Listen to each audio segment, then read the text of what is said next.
This video brought to you by Louise R. Lester Foundation.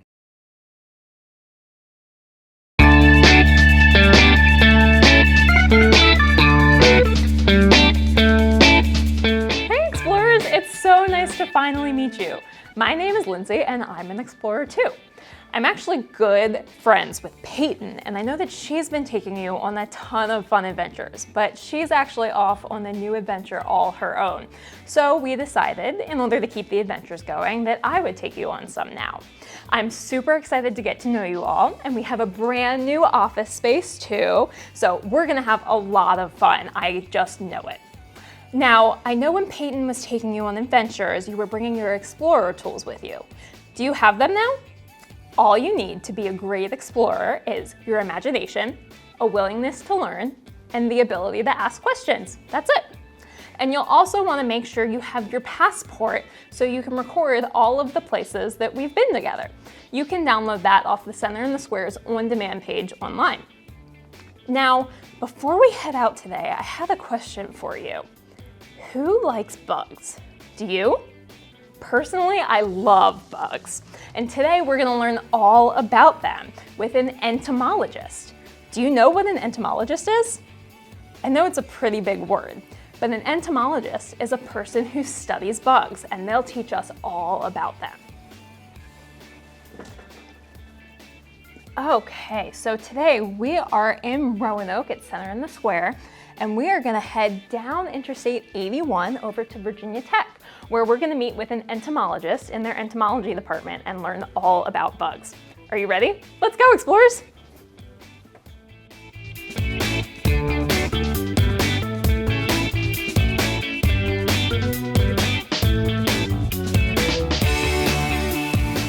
Hey, explorers! So glad you were able to make it. We are here at Virginia Tech in the entomology department with my new friend, Dr. Frank. Hello. And he is going to tell us all about what it is that an entomologist actually does. We're going to learn about insects. It's going to be fantastic. So what is it that an entomologist actually does, Dr. Frank? So an entomologist studies insects and other arthropods. Okay. So we look at maybe seeing how we can control pest insects better, some of those pests that maybe feed on our food or fiber crops, that maybe enter our homes or are pests that way.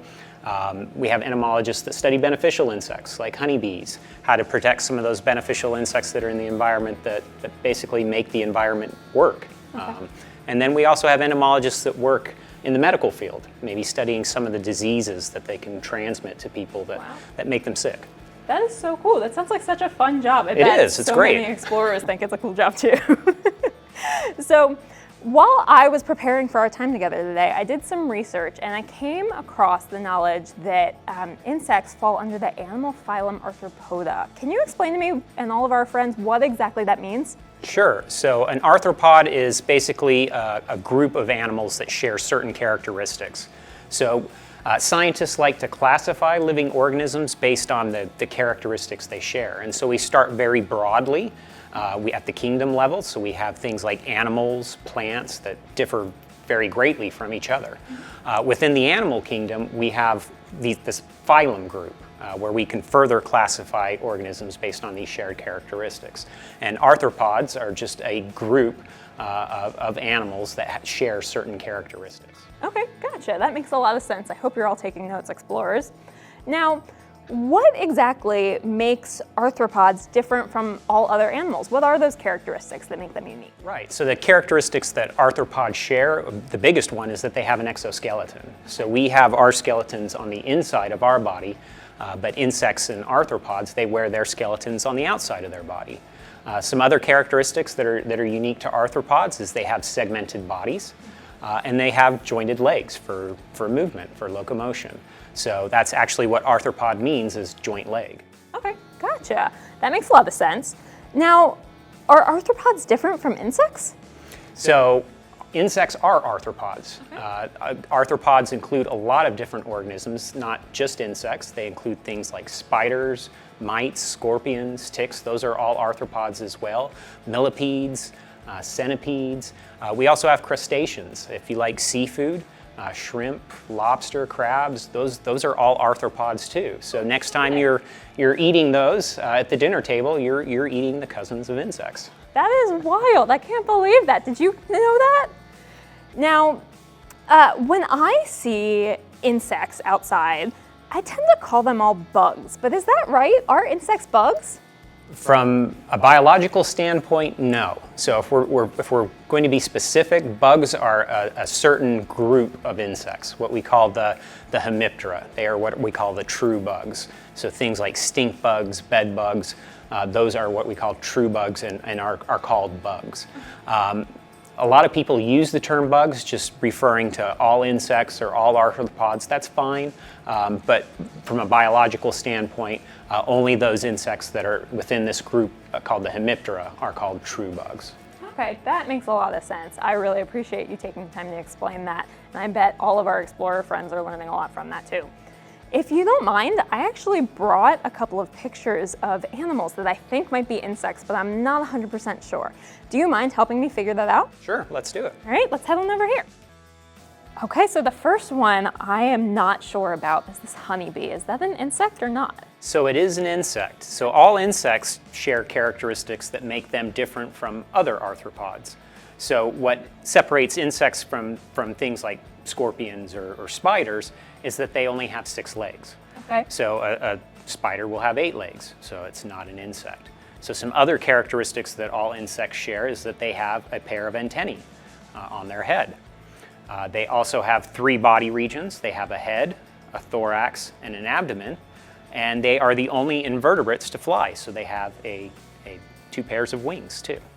That is a lot of good information there, and I'm sure that's going to help us identify all these other ones. So let's start this one. The honeybee is indeed an insect. Now next up, I think I might know what this one is based off of that description. What's the grasshopper? Is it an insect? So a grasshopper is an insect. That's what I thought. So it does have 6 legs. It does have that pair of antennae on the head. It has the 3 body regions, the head, thorax, and abdomen, and it has the 2 pairs of wings. Awesome, so our grasshopper is an insect. We'll put him over here. All right, next up, I think I'm starting to get the hang of this. What's the ladybug? Is that an insect? So it is an insect. Again, we have the 6 legs. We have the antennae that are on the head there. We have the 3 body regions, the head, thorax, and abdomen, and then we have the wings. So beetles are a little bit unique in that they have these special wings, what we call wing covers, that are called elytra. So those are hardened forewings, and underneath you'll see membranous hindwings. Okay, gotcha. So ladybug is an insect. Now, I'm not so sure about this one. What about a tarantula? So the tarantula, how many legs does the tarantula have? I think it has 8. It does have 8. So all spiders, they have 8 legs. Because they have 8 legs, that's not 6, so that's not an insect. Also, they only have 2 body regions. They have this, what we call a cephalothorax and a thorax. They don't have antennae, and they don't have wings, so it's not an insect.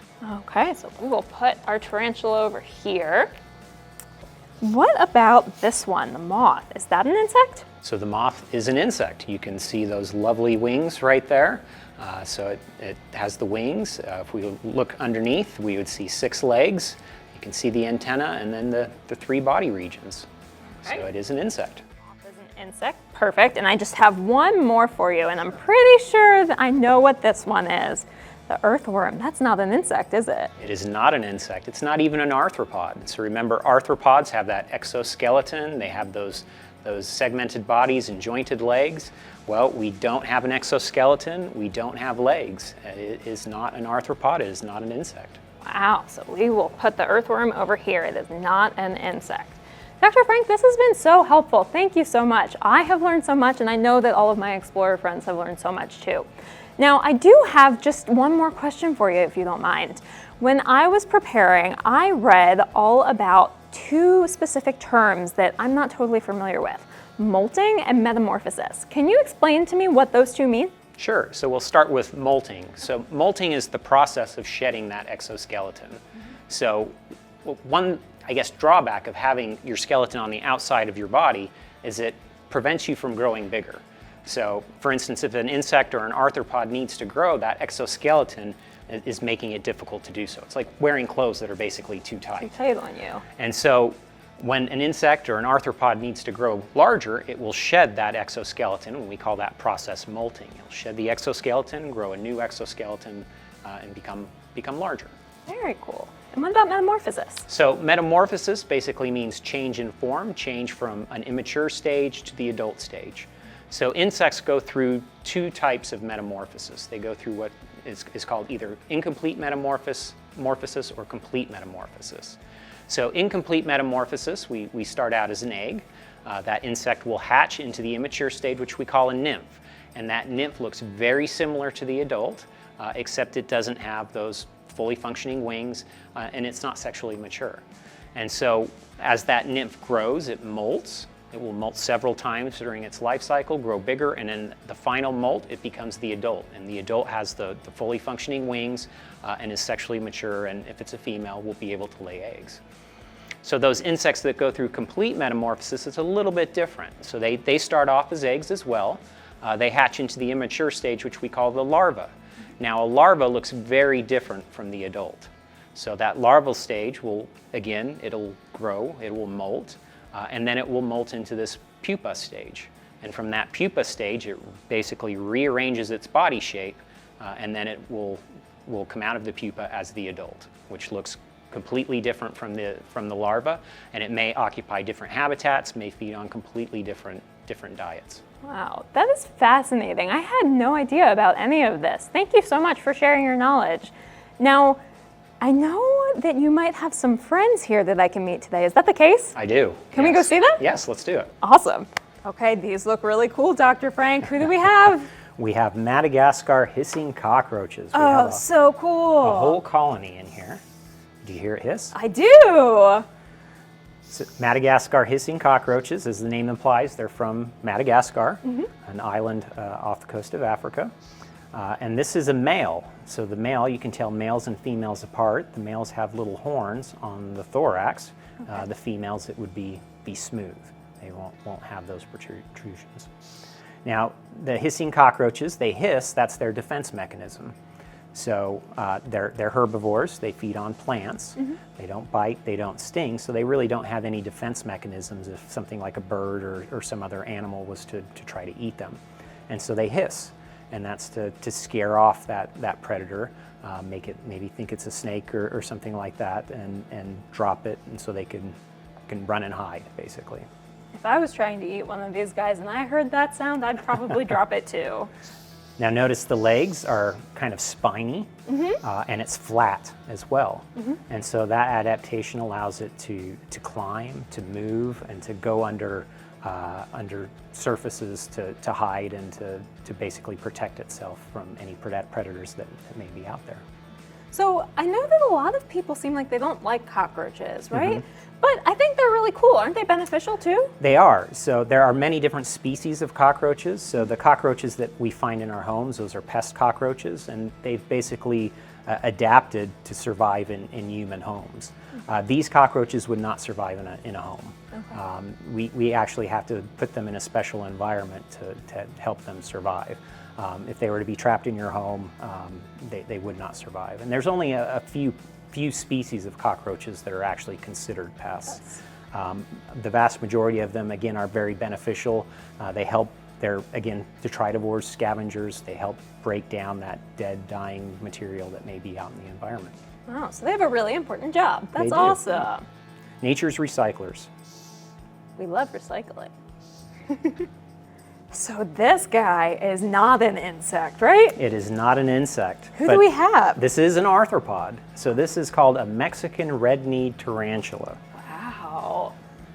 And so, as the name implies, they're from Mexico. They call them red-kneed tarantulas because they have these red hairs on the joints of the legs. And so all spiders, again, they have 8 legs, so that makes them not an insect. They do not have antennae, they do not have wings, and they do not have the three body regions. But they are arthropods. They have the exoskeleton, the segmented body, and the jointed legs to move. So what do these guys eat? Are they predators, I'd assume? They are predators, so they feed on other animals. Okay. And basically they'll feed on whatever they can catch. So they may feed on small mammals like mice, maybe other insects, other arthropods, basically whatever they can catch and feed on. Also they have fangs, or what we call chelicera. And those fangs are what they use to inject the venom into their prey that they catch to help subdue it so that they can feed on it. Wow. And also a neat little adaptation that tarantulas have are those hairs. And those hairs are actually a defense mechanism. So they use those hairs, they get stuck in the skin, kind of like fiberglass, and so it becomes really itchy and really painful. Wow, really? They look so soft, but I guess I don't want to touch the one then. You have to be very careful when you handle them. They may not shed the hairs and they may not bite, but you never know. Wow, what a fascinating arthropod, but not an insect. This was so fun. Who's next? So what do we have next? Who is this? So these are eastern Hercules beetles. These are the adults right here. I just have pinned specimens. I don't have the adults, but I do have the immature stage. Now, beetles go through complete metamorphosis. So that immature stage we call a larva, and that larva looks very different from the adult. So this is the larva of an eastern Hercules beetle here. And as you can see, it's very different looking from the adult. You're telling me this is going to turn into one of these? It's going to turn into that, yeah. That is amazing. So this is getting ready to pupate, and then when it emerges, it will either be, I have the male there on the top and the female on the bottom. So the male has little horns on the thorax, and the female does not. So we won't know if it's a male or female until it becomes the adult. Wow. So what kind of habitat do these guys live in? I saw you had to dig them out of the dirt there. Yes. So the larva of the eastern Hercules beetle will be found in soil where it feeds on rotting logs or fruit, dead leaves. We call those detritivores. So basically they're scavengers. They feed on dead things in the environment, helping to recycle those materials back into the environment for other organisms to use. What about the adults? Where would the adults be found? What kind of habitat?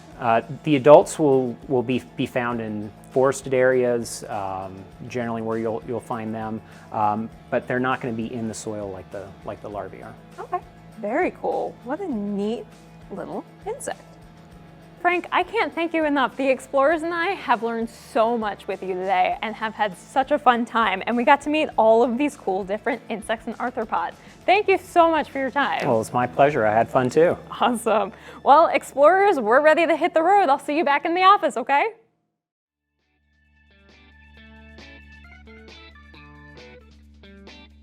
Welcome back, explorers.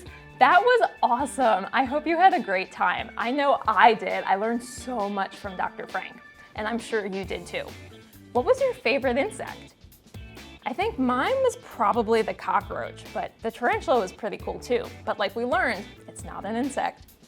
Now, I'll see you next time for our next adventure, but in the meantime, don't forget, all you need to be an explorer are your explorer tools.